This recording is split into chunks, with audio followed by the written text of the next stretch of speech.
那这样就都对完了。那我把修改好的合同打印出来，咱们今天就签。没问题，今天这个日子就适合签合同。等一下，我想了想，可以再加一条。傅博士，双11的时候你可以跟你的妻子一起来直播间，这样可以增加你品牌故事的可信度，你觉得呢？可以啊，他也是个网红，也做直播，他叫张冉。回头我跟他商量商量。是他爱人粉丝量巨大，是那种就是特别红的那种网红。咱们这叫什么？就是强强联手啊，正好。这个恐怕不大合适。是这样的，我们刚做了背调，你太太的公司跟我们是有竞争关系的，有利益冲突，肯定是不能合作的。再说这个也不在一个赛道上。我想起来了，他这个主播挺火的，他当时说了一个普通人就该不要脸，但是跟我们想打造的傅太太的那个人设差距有点大，恐怕不太适合你们的品牌形象。那就不一块上也无所谓，反正也是就是突发奇想嘛，那就是自个儿上呗。他真人其实他不是。对，他人其实特别好。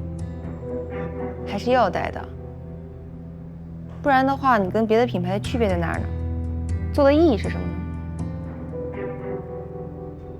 不是，汪汪姐，对待这一次合作，我们真的是很有诚意。你不能说因为这一件事情没谈拢，否定了我们之前所有谈好的事情。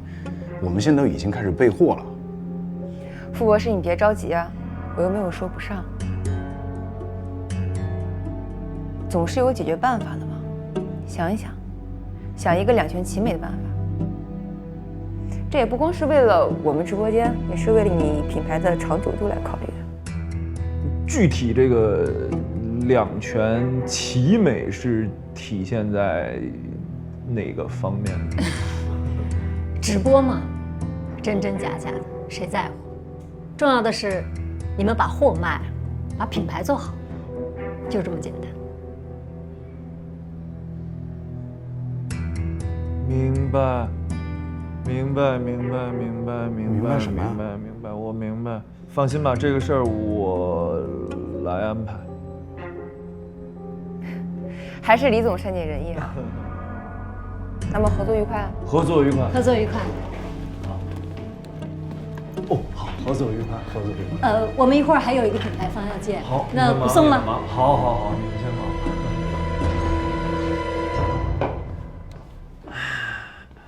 你明白什么了？人家说的还不明白吗？就是要再找一个人，扮演傅太太跟你一块儿上直播。这是有大病吗？我自己有老婆，为什么要再找一个人扮演我老婆？人说了，张冉不行。那我也不行。我跟他们说不干了。你赶紧去，我告诉你，我砸锅卖铁600万我都凑齐了，你赶紧去，甭干。反正我600万花了，砸锅卖铁我真是，正好那点钱够赔人家违约金的。回去我就离，正好他也一直不看好我这事儿，我真无所谓。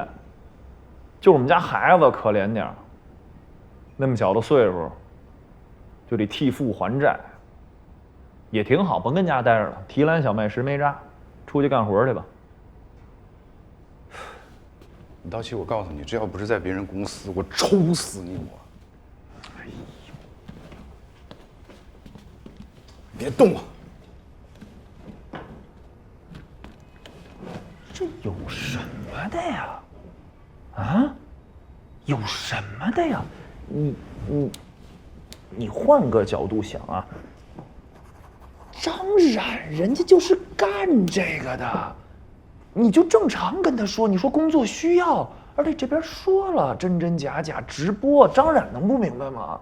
他之前又说你什么白饭哥这那的，那不也是为了节目需要，像涨粉丝吗？他没有表演的成分吗？张冉肯定理解啊。而且东子，咱们千辛万苦都走到这一步了，对不对？你得识大体。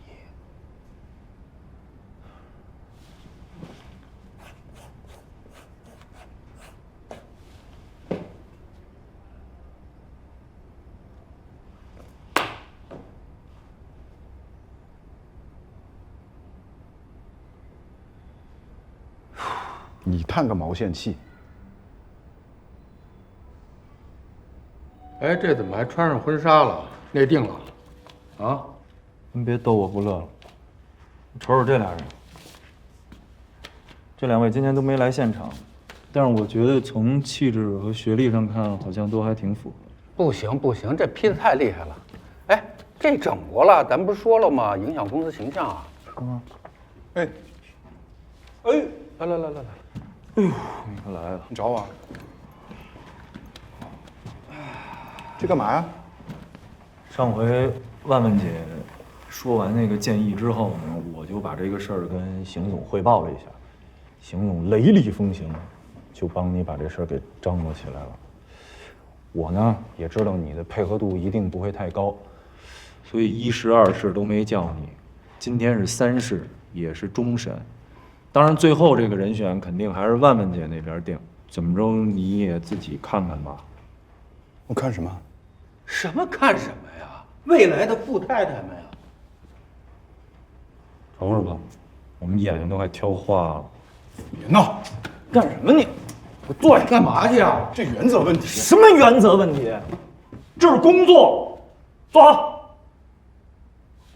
你知道我们为这工作费了多大劲吗？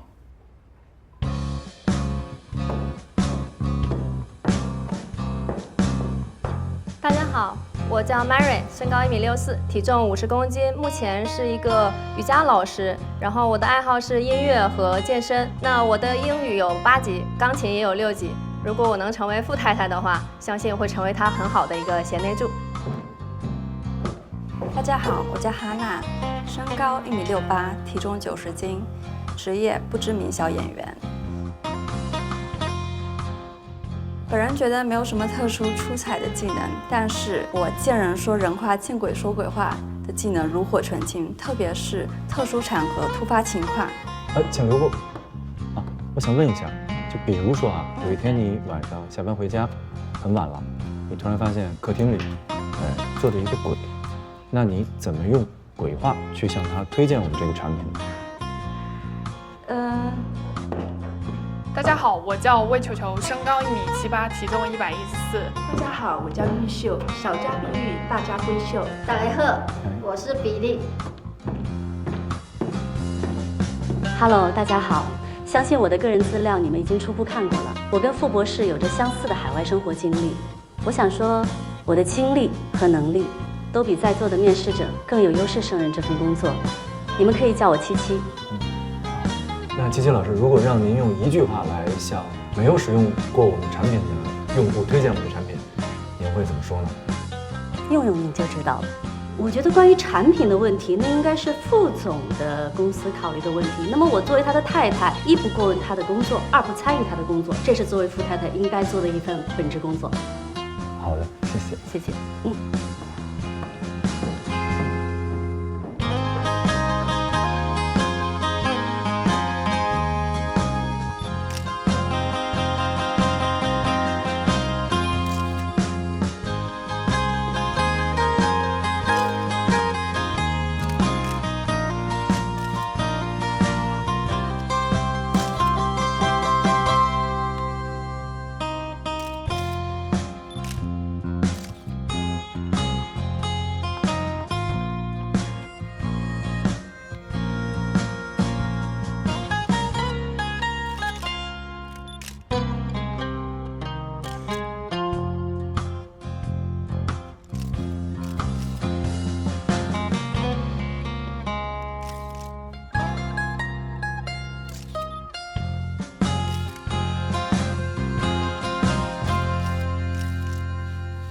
傅卫东，你是在报复我是吗？怎么是报复呢？李道奇跟万万姐签了合同，是万万姐非要做的，我有什么办法？万万姐非要怎么样，你就要怎么样是吗？大哥，你现在弄一个假太太过来，我算什么？我在你这算什么？演戏呀，那是假的呀。演着演真了怎么办呢？怎么可能呢？你现在今时不同往日了，你心里清楚吧？你觉得我会同意，我就应该同意是吗？我告诉你啊，我已经尽力了。我跟万万姐说我老婆也是个网红，我本来想着把你带到直播间去，多少还可以帮你引点流量。但人家万万姐说了，说你俩不是一公司，你是巨浪的，存在2个公司之间的利益冲突，那我有什么办法呢？哦，你的意思是我还给你拖后腿了？我现在是你事业上的绊脚石了，是这意思吧？我没这个意思，你怎么能这么理解呢？你就是这个意思呀。哦，我现在想要你配合一下我的工作，就那么难吗？之前你说白饭蛋糕的事儿，你就无所谓。前2天你直播的时候，为了带货，你把我当成生孩子的工具，你也无所谓。现在到我要工作了，你配合一下我的工作，就那么难吗？傅雨东，这是2码事，这能一样吗？我说你的时候，没有人知道你是我老公，对吗？就算网上的人想对你指指点点，他根本就不认识你啊。但如果你弄了一个假太太，所有人都会默认我不是你太太，是吗？我说对吗？同理可证好吗？网上没有人谁知道我是谁，更不可能有人说知道我老婆是谁。那如果将来如果有什么问题的话，要攻击也是攻击那个人，跟你没关系，我是在保护你好吗？你真了不起，你这么为我考虑呢？那我告诉你，我不同意，我有权利不同意吗？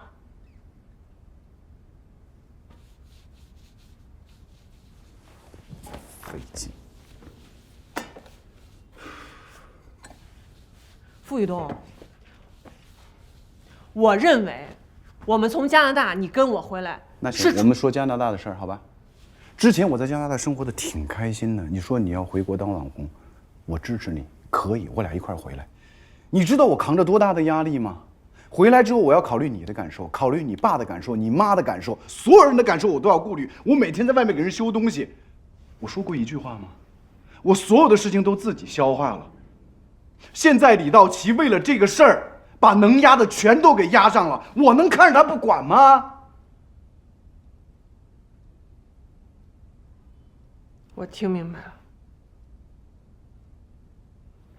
傅雨东，我以前以为你从加拿大跟我回来是真的打心眼里支持我，想挺我，但是现在看来，你心里有一本小账，你一直在计算你付出了什么，你付出了什么，对吗？无所谓，既然你觉得任何人都比我重要，李道奇也好，万万姐也好，你公司也好，随便。我以前在你心里是你的全部，我现在发现我什么都不是，好吧？简单，你想干嘛就干嘛，你为什么要上升？我没有上升，你想干嘛干嘛，我现在绝不会当你的绊脚石，所以你爱干嘛就干嘛吧，好吧？你喜欢干嘛就干嘛，我不会再打扰你，好吧？你也别打扰我，臭狗屎！